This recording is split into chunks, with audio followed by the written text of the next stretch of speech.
কি চলিছে মন্ত্ৰী কেশৱ মহন্তৰ স্বাস্থ্য বিভাগত পুনৰ চৰকাৰী চিকিৎসকৰ ভুল চিকিৎসাই সৰ্বশ্ৰান্ত কৰিলে এটা পৰিয়ালক মাটি ভেটি বিক্ৰী কৰি চিকিৎসাৰ বাবে যাবলগীয়া হ'ল বহিৰাজ্যলৈ চিকিৎসক নে কচাই ডক্টৰ অৰূপ কলিতা মানৱ দৰদী চিকিৎসকক ভগৱান তুল্য জ্ঞান কৰোঁ আমি সকলোৱে তেওঁলোকৰ প্ৰতি আমাৰ সৰল বিশ্বাস প্ৰকাশ কৰোঁ আমি সকলো সময়তে ৰোগাক্ৰান্ত এটা শৰীৰক যেন তেওঁলোকে আৰোগ্য কৰি তুলিব নিমিষতে কি আশা কঢ়িয়াই আমি সকলোৱে চিকিৎসকৰ ওচৰ চাপোঁ কিন্তু একাংশ চিকিৎসকে ৰোগীৰ এই সৰল বিশ্বাসকে তেওঁলোকে ব্যৱহাৰ কৰে ধন ঘটাৰ আহিলা ৰূপে বৰপেটাৰ চাফাকামাৰ গাঁৱত মাৰ্জিনা খাতুনৰ লগত যি ঘটনা সংঘটিত হ'ল সেই কথা শুনিলে আপোনাৰো চকু কপালত উঠিব বৰপেটাৰ এই মহিলাগৰাকী ভুল চিকিৎসাৰ বলি হৈ সম্প্ৰতি তেওঁৰ একমাত্ৰ সম্বল ভেটিৰ মাটি পৰ্যন্ত বিক্ৰী কৰিব লগা হৈছে চিকিৎসাৰ বাবে তেওঁ যাব লগা হৈছে বহিৰাজ্যলৈ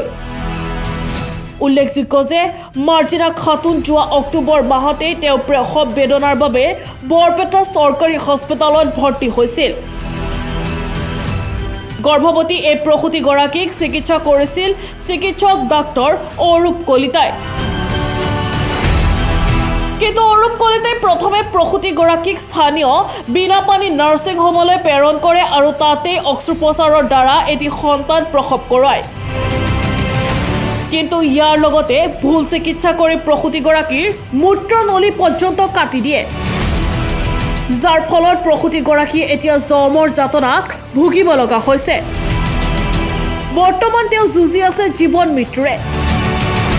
ঘটনাৰ পাছত ৰাজ্যত স্বাস্থ্য আৰু পৰিয়াল কল্যাণ বিভাগে তদন্ত কৰিলে যদিও আজিলৈকে নোলাল তাৰ ফলাফল আৰক্ষীক গোচৰ দিয়াৰ পাছতো কোনো সুফল পোৱা নাই ভুক্তভোগী পৰিয়ালটোৱে যাৰ বাবে এতিয়া ক্ষোভত জ্বলিছে এহাল দম্পতি শুনক সাংবাদিকৰ আগত কি ক'লে দম্পতিহালে আজি আমি গৈ আছোঁ কালনাত গৈ আছোঁ এই ৰোগীটো লৈ ডাক্তৰ অৰূপ কলিতা চিজাৰিং কৰিছিল চিজাৰিং কৰাৰ পিছতে কোনো খোজ খবৰ লোৱা নাই জি এম চিত আছিলোঁ গুৱাহাটী তাতে আৰু দুই মাহ আছিলোঁ 2 মাহৰ পিছত তাতে আৰু টাইম দিছে বহুত দিন হ'ব লেট হ'ব তাৰ কাৰণে আমি মাটি চাটি বিক্ৰী কৰি আমাৰ ঘৰ যিটো মাটি আছিল সেইটো বিক্ৰী কৰি আমি কালনালৈ গৈ আছোঁ কি কৰিম ৰোগীটো আৰু বেছি হৈ আছে দিন গৈ আছে আৰু বেছি হৈ আছে ৰোগীটো তাৰ কাৰণে আমি মাটি বাৰী বিক্ৰী কৰি আমি এইটো লৈ কালনালৈ গৈ আছোঁ ইনকুৱাৰীও আহিছিল এই বৰপেটা ডিচি অফিচত তাৰপিছত খবৰ চবৰ একো লোৱা নাই গুৱাহাটী একবাৰ গৈছিলোঁ নহয় ইনকুৱাৰীৰ আগত গৈছিলোঁ তাৰপিছত যোৱা নাই যে তাৰ টাইম দিছে আমাৰ জানুৱাৰী মাহত 24 তাৰিখৰ টাইম দিছিল কিবা ৰিপৰ্ট চিপৰ্ট লৈ যাব কৈছিল অৱস্থা এতিয়া বেয়া হৈ আছে দিন ৰৈ আছে খানা ভাত চাত খোৱা নাই একো নাখায় লৈ যাব আমি ট্ৰেইনত যাম কামৰূপ এক্সপ্ৰেছ এই কালনা লৈ যাম এতিয়া এইদৰে অৰূপ কলিতা নামৰ এই চিকিৎসকজনৰ ভুল চিকিৎসাৰ বলি হৈ ভেটি মাটি বিক্ৰী কৰি পশ্চিমবংগৰ কালনালৈ চিকিৎসাৰ বাবে যাত্ৰা কৰিবলৈ ওলোৱা প্ৰসূতিগৰাকীৰ অভিযোগ মতে চৰকাৰী হস্পিটেললৈ যোৱা ৰোগীক ব্যক্তিগত নাৰ্ছিং হোমলৈ পঠিয়াই ৰোগীক ধন ঘটাৰ মেচিন হিচাপে ব্যৱহাৰ কৰে ডক্টৰ অৰূপ কলিতাই প্ৰশ্ন হৈছে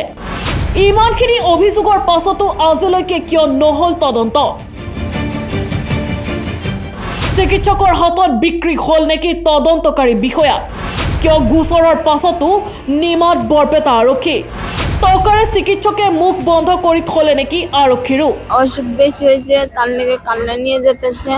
আমরা গরিব মানুষ এত টাকা কোনো পাবো নদী ভাঙা মানুষ একদুলা মাটি দিল বন্দুক দিছে আপনারা সবাই মিলে একটু সহযোগিতা করবেন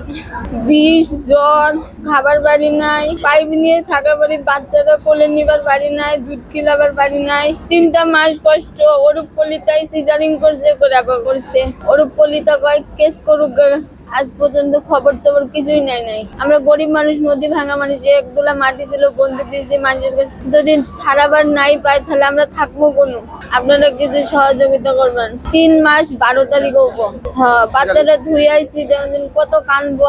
দাদির কাছে। 3 মাস পাইপ নিয়ে থাকছি, 3 মাসে গোসল দিবারও বাড়ি নাই, খাওয়া দাওয়া করবার বাড়ি না, আর শরীরে শক্তি পাই নাই, পাইপের বিষ, জ্বর,